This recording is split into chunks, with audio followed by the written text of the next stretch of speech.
Video' প্ৰস্তুত কৰিবলৈ লৈছোঁ। Subject English class 3 revision test 4 question নং 1 select the correct words from the brackets বন্ধনীৰ পৰা উপযুক্ত শব্দটো select কৰি ল'ব লাগিব and আৰু fill in the blanks আৰু খালী ঠাই পূৰ কৰিব লাগে।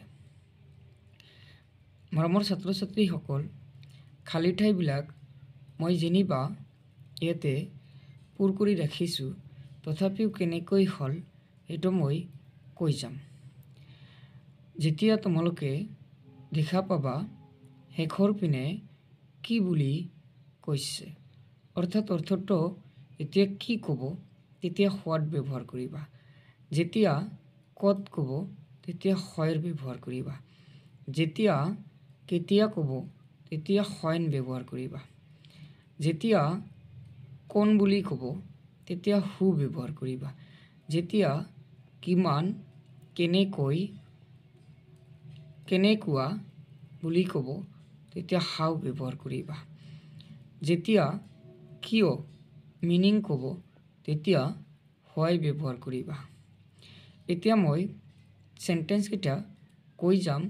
বন্ধনীৰ ভিতৰত যিহেতু তিনিটাকৈ WH কুৱেশ্যন দিয়া আছে, তাৰ পৰা উপযুক্ত শব্দটো ল'ব লাগে আৰু মই অলৰেডি লিখি দিছোঁ। কুৱেশ্যন নং 1 খালী ঠাই ইজ হিজ ফাদাৰ্ছ নেম তাৰ দেউতাকৰ নাম কি, অৰ্থাৎ কি কোৱাৰ লগে লগে খালী ঠাইত হোৱাট লিখিব লাগে। মই অলৰেডি লিখিছোঁ। What is his father name. Question নং 2 খালী ঠাই do you get up in the morning তুমি কেতিয়া উঠা, অৰ্থাৎ কেতিয়া কোৱাৰ লগে লগে হয়েন ব্যৱহাৰ কৰিব লাগে। হয়েন do you get up in the morning. Question নং 3 খালী ঠাই অল্ড ইজ ইয়ৰ ব্ৰাদাৰ তোমাৰ ভায়েকৰ বয়স কিমান। কিমান কোৱাৰ লগে লগে হাউ ব্যৱহাৰ কৰিব লাগে। How old is your brother. Question নং 4 ডাজ ইয়ৰ গ্ৰাণ্ডফাদাৰ লিভ তোমাৰ ককা দেউতা ক'ত থাকে, অৰ্থাৎ ক'ত কোৱাৰ লগে লগে হয়ৰ ব্যৱহাৰ কৰিব লাগে। হয়ৰ ডাজ ইয়ৰ গ্ৰাণ্ডফাদাৰ লিভ। কুৱেশ্যন নং 5 ইজ ডেট মেন সৌ মানুহজন কোন, অৰ্থাৎ কোন কোৱাৰ লগে লগে হু ব্যৱহাৰ কৰিব লাগে। Who is that man. Question নং 6 খালী ঠাই টিচেছ ইউ ড্ৰয়িং তোমাক কোনে ছবি অঁকা বা ড্ৰয়িং শিকায়, অৰ্থাৎ কোনে কোৱাৰ লগে লগে হু ব্যৱহাৰ কৰিব লাগে। হু টিচেছ ইউ ড্ৰয়িং। কুৱেশ্যন নং 7 খালী ঠাই আৰ ইউ শ্বাউটিং কিয় তুমি চিঞৰিছা, অৰ্থাৎ কিয় কোৱাৰ লগে লগে হোৱাই ব্যৱহাৰ কৰিব লাগে।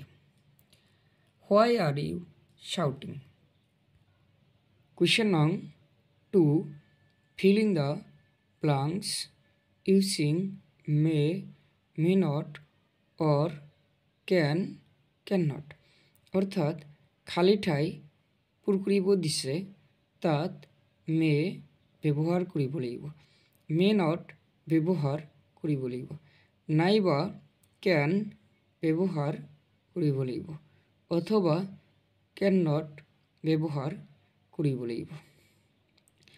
অৰ্থাৎ যিবিলাক চেণ্টেঞ্চত কাৰোবাৰ পৰা অনুমতি লোৱা বুজাইছে তেতিয়া তোমালোকে মে ব্যৱহাৰ কৰিবা আৰু যি সেন্টেন্সত পাৰ নে বুলি কৈছে তেতিয়া কেন ব্যৱহাৰ কৰিবা। কুৱেশ্যন নং 2 1 খালি ঠাই আই কাম ইন টিচাৰ মই আহিব পাৰোঁনে ছাৰ তেতিয়া মে ব্যৱহাৰ কৰিব লাগে may I come in teacher. Question নং 2 খালি ঠাই you can help me please তুমি মোক সহায় কৰিবানে অনুগ্ৰহ কৰি অৰ্থাৎ কেন ইউ হেল্প মি তুমি মোক সহায় কৰিবানে প্লিজ অনুগ্ৰহ কৰি অৰ্থাৎ অনুগ্ৰহ কৰি তুমি মোক সহায় কৰিবানে। কুৱেশ্যন নং 3 আই খালি ঠাই ride a bicycle I can ride a bicycle মই চাইকেল চলাব পাৰোঁ। কুৱেশ্যন নং 4 he blank ride his bicycle now because he is injured অৰ্থাৎ ইয়াতে ইনজাৰ্ড হোৱাৰ কাৰণে বা দুখ পোৱাৰ কাৰণে কাৰণটো কোৱাৰ কাৰণে চাইকেল চলাব নোৱাৰে বুলি ক'ব লাগে। He can not ride his bicycle now because he is injured. Question নং 5 মাই ব্ৰাদাৰ খালি ঠাই কুক ইয়াতে কেন হ'ব মাই ব্ৰাদাৰ কেন কুক মোৰ ভাইকে ৰান্ধিব পাৰে। টেক এন আমব্ৰেলা অৰ্থাৎ ছাতিটো লোৱা ইট খালি ঠাই ৰেইন বৰষুণ হ'ব পাৰে সম্ভাৱনাৰ ক্ষেত্ৰত মে ব্যৱহাৰ কৰা হয় take an umbrella it may rain.